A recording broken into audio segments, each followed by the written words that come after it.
ICC పురుషుల T20 ప్రపంచ cup 2026కి tournament అంబాసిడర్గా ఎవరు నియమితులయ్యారు? రోహిత్ శర్మ. 2026 ఫిబ్రవరి 7 నుండి మార్చి 8 వరకు భారతదేశం మరియు శ్రీలంక కలిసి నిర్వహించే ఐసీసీ పురుషుల టీ20 ప్రపంచ కప్ 2026కి రోహిత్ శర్మ టోర్నమెంట్ అంబాసిడర్గా నియమితులయ్యారు. భారతదేశం 2007 విజయం మరియు 2024 విజయంలో కీలక పాత్ర పోషించిన రోహిత్ శర్మ టోర్నమెంటు బ్రాండ్ అంబాసిడర్గా ప్రాతినిధ్యం వహిస్తాడు.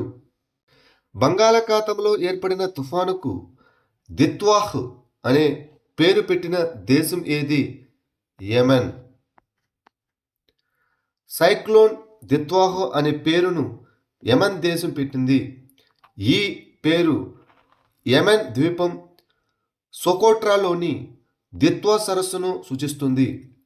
ఉత్తర హిందూ మహాసముద్ర ప్రాంతంలో తుఫాన్ల పేరును ప్రపంచ వాతావరణ సంస్థ WMO, అదేవిధంగా ఐక్యరాజ్యసమితి ఆర్థిక మరియు సామాజిక కమిషన్ ఫర్ ఆసియా మరియు Pacific panel on tropical cyclones నిర్వహిస్తుంది. ఇందులో 13 సభ్యదేశాలు ఉంటాయి. రైతులను శక్తివంతం చేయడానికి రైతన్న మీకోసంను ప్రారంభించిన రాష్ట్రం ఏది? ఆంధ్రప్రదేశ్. ఆంధ్రప్రదేశ్ నవంబర్ 24, 2025న రైతు కేంద్రీకృత ఇనిషియేటివ్ అయిన రైతన్న మీకోసంను ప్రారంభించింది. కృష్ణా జిల్లాలో వ్యవసాయ మంత్రి కె అచ్చెన్నాయుడు ప్రారంభించిన ఈ కార్యక్రమం వ్యవసాయాన్ని ఆధునీకరించడం, ఉత్పాదకతను మెరుగుపరచడం, యాంత్రీకరణ మరియు డ్రోన్ వినియోగం ద్వారా మాన్యువల్ శ్రమను తగ్గించడం, మార్కెట్ లింకేజీలను బలోపేతం చేయడం మరియు PM కిసాన్ అన్నదాత సుఖీభావ వంటి పథకాల ద్వారా ఆర్థిక స్థిరత్వాన్ని అందించడం లక్ష్యంగా పెట్టుకుంది. ఇటీవల వార్తల్లో కనిపించిన హేలీ గుబ్బి అగ్నిపర్వతం ఏ దేశంలో ఉంది? ఇథియోపియా. 10,000 సంవత్సరాల తరువాత హేలీ గుబ్బి అగ్నిపర్వతం బద్దలై ఉత్తర భారతదేశం వైపు భారీ బూడిద మేఘాన్ని పంపింది. ఇది ఇథియోపియాలోని అపార్ ప్రాంతంలో అడిస్ అబాబాకు ఈశాన్యంగా మరియు ఎరిత్రియా సరిహద్దుకు దగ్గరగా ఉంది. ఇది భూమిపై అత్యంత వేడిగా మరియు అత్యంత మారుమూల ప్రదేశాల్లో ఒకటైన డానకిల్ డిప్రెషన్లో ఉన్న ఒక షీల్డ్ అగ్నిపర్వతం. డిజిటల్ మరియు స్టెమ్ విద్య కోసం శాంసంగ్ తన డిజిరేవు ఇనిషియేటివ్ను ఏ రాష్ట్రంలో ప్రారంభించింది? తమిళనాడు. శాంసంగ్ తన కొత్త డిజిటల్ మరియు స్టెమ్ విద్యా ఇనిషియేటివ్ను డిజిరేవు తమిళనాడు రాష్ట్రంలో ప్రారంభించింది.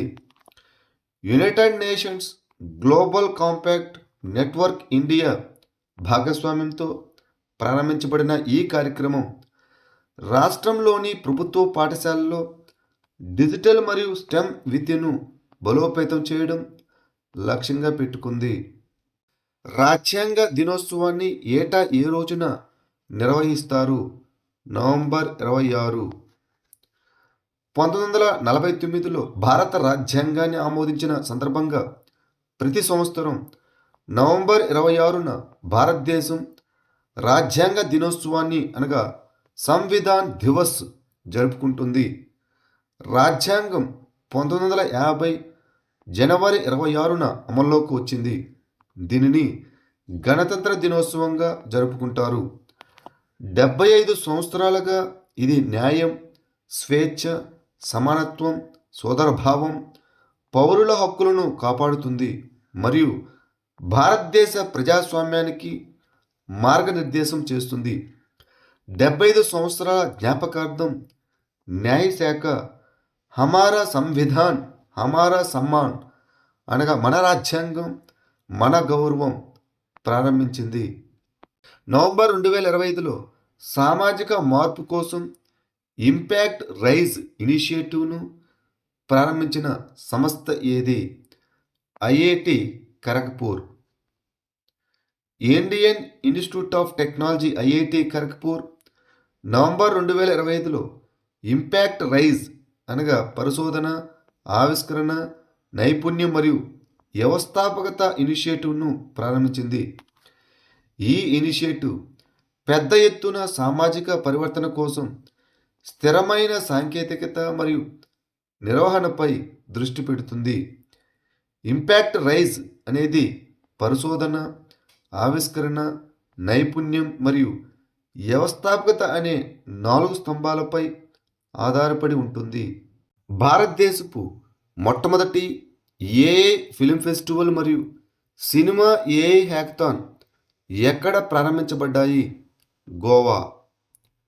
వేవ్స్ ఫిల్మ్ బజార్ మరియు international film festival of India గోవాలో ఎల్టిఐ మైండ్ ట్రీతో కలిసి భారతదేశపు మొట్టమొదటి ఆర్టిఫిషియల్ ఇంటెలిజెన్స్ ఫిల్మ్ ఫెస్టివల్ మరియు సినిమా ఏఐ హ్యాకథాన్ను ప్రారంభించాయి. ఉత్తమ ఏఐ షార్ట్ ఫిల్మ్ అవార్డు ఫ్రాన్స్కు చెందిన నాగోరికి 3 లక్షల బహుమతితో లభించింది.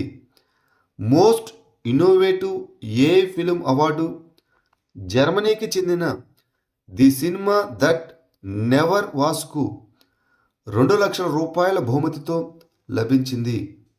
భారతదేశపు మొట్టమొదటి సార్వభౌమ బహుభాష మరియు మల్టీమోడల్ ఏఐ ఆధారిత లార్జ్ లాంగ్వేజ్ మోడల్ పేరు ఏమిటి? భారత్ జన్.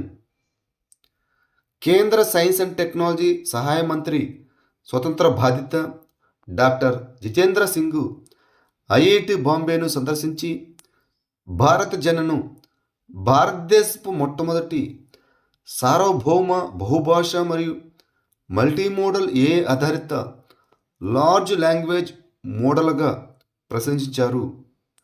ఇది భారతదేశం యొక్క భాష, సాంస్కృతిక మరియు సామాజిక వైవిధ్యాన్ని ప్రతిబింబిస్తుంది. ఇటీవల వార్తల్లో కనిపించిన మంచూరియన్ వాల్నట్ చెట్టు ఏ రకమైన చెట్టు? ఇదొక ఆకురాల్చే చెట్టు. మంచూరియన్ వాల్నట్ చెట్టు ఆకులు బలమైన కలుపు మొక్కలను చంపే సామర్థ్యాన్ని కలిగి ఉన్నాయని పరిశోధకులు ఇటీవల కనుగొన్నారు. మంచూరియన్ వాల్నట్ చెట్టు బలమైన పెరుగుదల మరియు వివిధ నేలలకు అనుగుణంగా ఉండే దృఢమైన ఆకురాల్చే చెట్టు. ఇది సహజంగా మంచూరియా అనగా చైనా, కొరియన్ ద్వీపకల్పం మరియు ఫార్ ఈస్ట్ రష్యాలో కనిపిస్తుంది. ఇది అధిక చలి నిరోధకతను కలిగి ఉంటుంది. -45°C వరకు మంచును తట్టుకుంటుంది. ఈ చెట్టు 30 మీటర్ల వరకు పెరుగుతుంది. అదేవిధంగా 300 సంవత్సరాల వరకు జీవితకాలం ఉంటుంది. ఫిడే చెస్ ప్రపంచ కప్ 2025 ఛాంపియన్షిప్ను ఎవరు గెలుచుకున్నారు?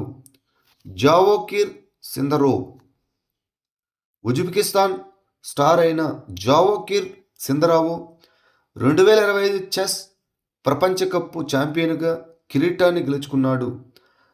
అతిపిన్న వయస్కుడైన ఫిడే ప్రపంచ కప్ ఛాంపియన్గా నిలిచాడు. గోవాలో జరిగిన ఈ టోర్నమెంటు నవంబర్ 1, 2025న 206 మంది ఆటగాళ్లతో ప్రారంభమైంది మరియు సిందరోవ్ వర్సెస్ చైనీస్ నంబర్ 1 అయిన వీఈతో ముగిసింది. ఇటీవల వార్తల్లో కనిపించిన పత్రా నది ఏ రాష్ట్రం గుండా ప్రవహిస్తుంది? మధ్యప్రదేశ్. పత్రా నది మధ్యప్రదేశ్లోని భోపాల్ గుండా ప్రవహిస్తుంది. ఈ నది మొదట సహజ పారుదల వ్యవస్థగా పనిచేసింది. కాలక్రమేణా వేగవంతమైన పట్టణీకరణ, ఆక్రమణ మరియు క్రమబద్ధీకరించని వ్యర్థాల ఉత్సర్గ నదిని తీవ్రంగా క్షీణించింది.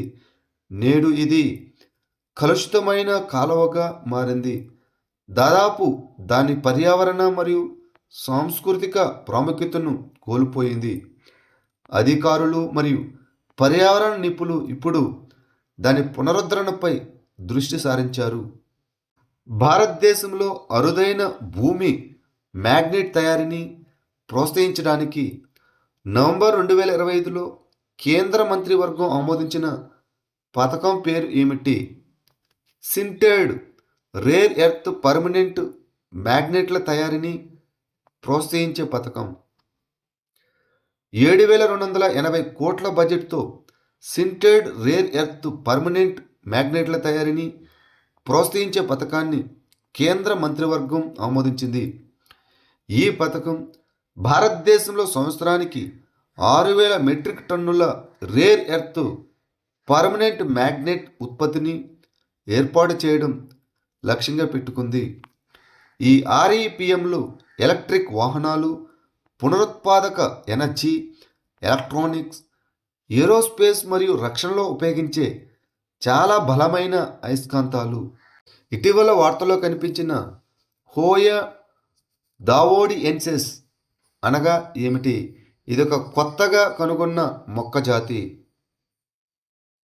అరుణాచల్ ప్రదేశ్ ఇటీవల హోయా దావోడియెన్సిస్ అనే కొత్త మొక్క జాతిని కనుగొనడంతో ఒక పెద్ద శాస్త్రీయ విజయాన్ని నమోదు చేసింది.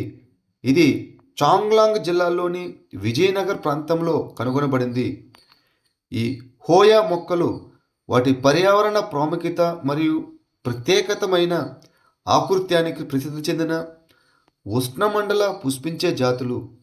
మెరిసే మైనపు లాంటి పువ్వుల కారణంగా వాటిని మైనపు మొక్కలు లేదా పింగాణి పువ్వులు అని కూడా పిలుస్తారు. ఇండియా రేటింగ్స్ అండ్ రీసెర్చ్ అనగా ఇందిరా పెంచిన ఫైనాన్షియల్ ఇయర్ 2026 భారతదేశ జీడిపి వృద్ధి అంచనా ఎంత? 7%. India ratings and research Indira భారతదేశం యొక్క ఫైనాన్షియల్ ఇయర్ 2026 జీడిపి వృద్ధి అంచనాను 6.3% నుండి 7%కి పెంచింది.